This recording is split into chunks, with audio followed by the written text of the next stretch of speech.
अस्सलाम वालेकुम, welcome my YouTube channel. Today my topic is university wits. ये university wits जो था ये highly educated people of groups थे। ये 7 लोग थे जो कि ऑक्सफोर्ड और कैम्ब्रिज से तालीम याफ्ता थे, और ये जो सारे राइटर्स थे ये ऑडियंस की डिमांड को जानते थे। तो इस तरह इनके वर्क में जो रूल्स वगैरह जो प्लेटो वगैरह ने दिए थे वो नहीं थे, वो जस्ट एंटरटेनमेंट के लिए लिखते थे और ये रूल्स को फॉलो नहीं करते थे। तो इस सबसे पहले इसके टर्म के बारे में बात करते हैं। ये इसके टर्म जो थे यूनिवर्सिटी विट्स, ये 19वीं सदी में एक जर्नलिस्ट थे जॉर्ज स्टेनबरी। इन्होंने इस टर्म को यूज़ किया कि ये सारे इनको पता चला कि ये इस एज में आके रेनेसेंस एज में इन्होंने वर्क किया है और ये यूनिवर्सिटी से एजुकेटेड हैं, तो उन्होंने इसको यूनिवर्सिटी विट्स टर्म दे दी। तो इस तरह हम कह सकते हैं कि ये टर्म जो थी उनकी लाइफ टाइम में ये नहीं दी गई, बल्कि 19वीं सदी में कॉइन की गई है। तो इसके प्रोमिनेंट मेंबर्स की तरफ आते हैं। तो सबसे पहले हम कैम्ब्रिज यूनिवर्सिटी के जो थे तालीम याफ्ता उनके बारे में बात करते हैं।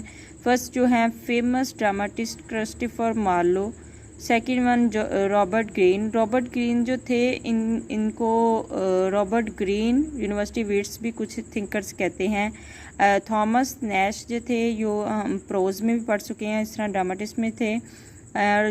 ये तीनों हम जो Christopher Marlowe, Robert Greene, Thomas Nashe, CRT हम इस तरह याद रखते हैं CRT। तो ये तीनों जो थे कैम्ब्रिज से थे, क्योंकि C कैम्ब्रिज और C से CRT जो है तीनों जो थे वो कैम्ब्रिज से थे। सेकंड हम दूसरी यूनिवर्सिटी जो ऑक्सफोर्ड यूनिवर्सिटी है, वहाँ से जॉन लिली, जिसको लीडर भी कहा जाता है यूनिवर्सिटी विट्स के जो सारे मेंबर्स हैं उनका, थॉमस लॉर्ज और जॉर्ज पील, ये तीनों JTG, ये तीनों जो हैं ये ऑक्सफोर्ड से थे। और 7 जो नेम है थॉमस किड, ये जो थे किसी भी यूनिवर्सिटी से एजुकेटेड नहीं थे, लेकिन इनको कंसीडर किया जाता है यूनिवर्सिटी विट्स। तो ओवरव्यू लेते हैं इनका 1 बाय 1 करके। यूनिवर्सिटी विट्स राइटर जो थे उन्होंने एलिजाबेथ थिएटर जो उनको डेवलप किया था, और इस थिएटर में जो थी ड्रामा वगैरह उसके स्ट्रक्चर लैंग्वेज को बिल्कुल चेंज कर दिया था। उन्होंने न्यू एक्सपेरिमेंट किए थे, क्योंकि ये एज ही रिनाइसेंस थी, तो इसमें वैसे भी इनोवेशंस एक्सपेरिमेंट हुए हैं। तो फर्स्ट ऑफ ऑल हम बात करते हैं जॉन लिली के बारे में, जो कि इनको लीडर भी कंसीडर किया जाता है। लेकिन ये जो थे इन एलिजाबेथन के नज़र में ज़्यादा पसंद नहीं किए जाते थे, इनको इनकी एज में ही नेगलेक्ट किया गया था। वैसे देखने में तो इनके बहुत ज़्यादा प्लेस हैं, लेकिन अगर ये एलिजाबेथन की तरफ से नेगलेक्ट हो चुके हैं तो ज़्यादा वर्क इनका नज़र में नहीं आता। और सेकंड थिंग, ये इनकी राइटिंग जो थी शेक्सपियर से इतनी सेम थी, इतनी ज़्यादा आपस में मिलती थी कि कुछ लोग जो थे वो पहचान ही नहीं पाते थे कि ये शेक्सपियर का प्ले है या जॉन लिली का प्ले है। और इन्होंने एक और चीज़ इनके लिए बताती चलूँ कि इन्होंने लास्ट जो इनके 17 ईयर थे वो बिल्कुल ये उस एज में डिस्पेयर्ड रहे हैं। इसकी बात का अंदाज़ा हम इससे लगा सकते हैं कि 1590 में इन्होंने अपना लास्ट प्ले लिखा, उनकी डेथ जो हुई है 1606 में हुई है। और ये थे प्राइवेट प्ले हाउस के लिए लिखते थे, जो कि अपर क्लास वाले बिजनेस वाले लोग यूज़ करते थे, उनके लिए लिखते थे। ये चाहते थे मेरा वर्क वहाँ पे प्ले हो। अपर क्लास प्ले हाउस जो था वो अपर के लिए था, पब्लिक वाला जो था वो कॉमन पीपल के लिए था। सेकंड हम जॉर्ज पील के बारे में बात करते हैं, जिन्होंने यूज़ ब्लैंक वर्स यूज़ की है। और ये जो थे ये लंदन के बारे में लिखते थे। इस तरह इनके प्लेज में अरेंजमेंट ऑफ पेरिस नज़र आता है। इनका मोस्ट फेमस जो वर्क है ओल्ड वाइव्स टेल, जिनको तकरीबन 20 साल बाद शेक्सपियर ने अपना प्ले जो विंटर्स टेल है कहा जाता है कि ओल्ड वाइफ टेल जो था उसको तोड़ मरोड़ के इसमें कुछ ऐड करके कुछ इन्होंने निकाल के शेक्सपियर ने अपना प्ले द विंटर टेल जो था वो बना लिया था। इनकी डेथ जो है सिफिलिस से हुई है एट द एज ऑफ 40। इसी तरह हम थर्ड यूनिवर्सिटी विट्स के बारे में बात करते हैं, जो कि रॉबर्ट ग्रीन के हिसाब से इनको यूनिवर्सिटी विट्स को भी नेम दिया जाता है कि रॉबर्ट ग्रीन यूनिवर्सिटी विट्स। इस तरह इनका जो वर्क है 1580 से 1592 तक 12 साल तक इन्होंने वर्क किया, लेकिन जितना वर्क किया है वो बहुत ज़्यादा प्रोमिनेंट वर्क किया है इन्होंने।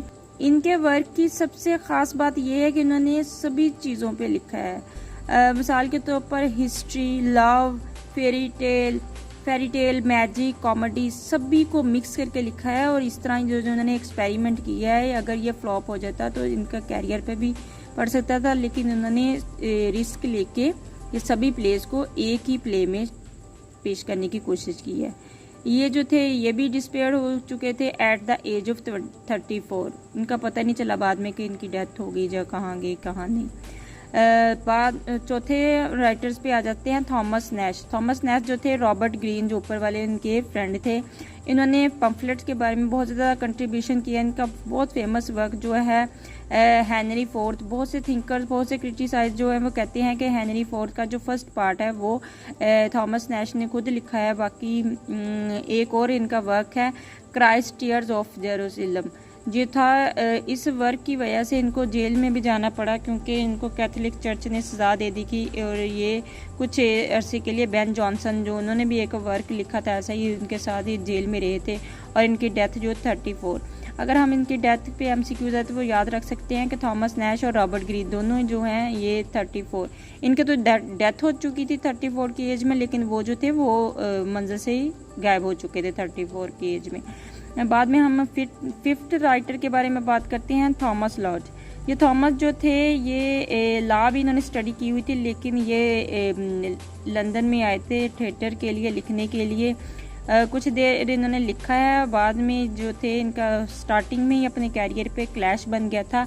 स्टीफन गोसन जो थे वो भी एक बहुत बड़े राइटर्स थे, उनके साथ इनका क्लैश बन गया था और ये मेडिसिन के डिपार्टमेंट में चले गए थे 1599 में।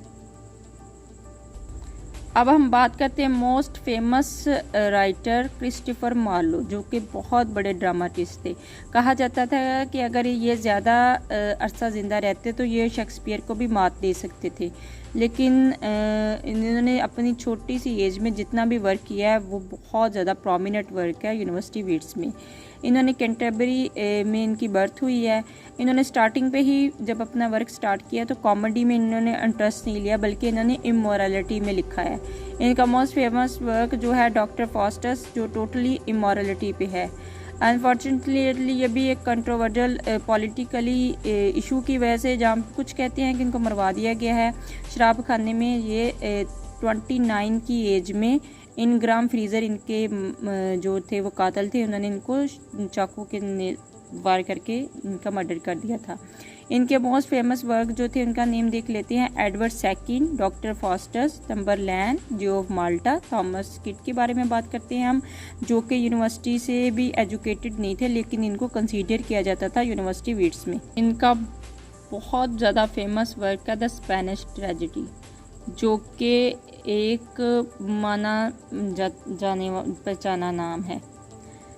स्पेनिश ट्रेजेडी इस वजह से भी बहुत ज़्यादा इम्पोर्टेंट है क्योंकि एलिजाबेथन एज में स्पेनिश आर्माडा हुई थी, जो कि कैथोलिक और प्रोटेस्टेंट के दरमियान में हुई थी। कहा जाता है कि जो फिलिप हैं वो स्पेन की मदद से उन्होंने इंग्लैंड पर हमला किया था। एलिजाबेथन जो थे उन्होंने आगे से अपने जहाज़ों को आग लगा के स्पेन के जहाज़ थे उनके ऊपर गिरा दिए थे, और इस तरह इन्होंने फर्स्ट टाइम ये तकनीक यूज़ की थी फायर शिप्स। और एट लास्ट जो था स्पेनिश आर्माडा हम जो थे इंग्लैंड वाले जीत के थे। इसी तरह ये जो स्पेनिश ट्रेजेडी है ये टोटली तौर पर थॉमस किड ने इसी बात पे बात की है, लेकिन इसमें उन्होंने एक फर्स्ट तकनीक यूज़ की है जो कि स्टंट है, ट्विस्ट है, जिसको देखकर जो ऑडियंस है बहुत ज़्यादा एंटरटेन हुए हैं। कहा जाता है कि ये इन्होंने बहुत ज़्यादा काम किया ड्रामा की जो है वर्क में।